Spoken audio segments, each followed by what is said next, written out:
கொள்ள ஜெபிப்போமாக.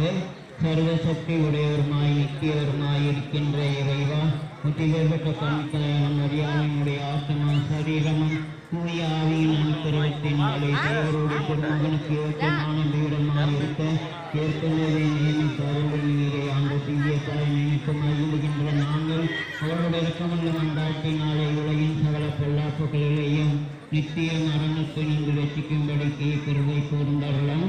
இந்த மன்றாட்டுக்களை எல்லாம் எங்கள் ஆண்டவராகிய இயேசுநாதருடைய திருமுகத்தை பார்த்து எங்களுக்கு தந்தரலாம். சாமி ஆமென்.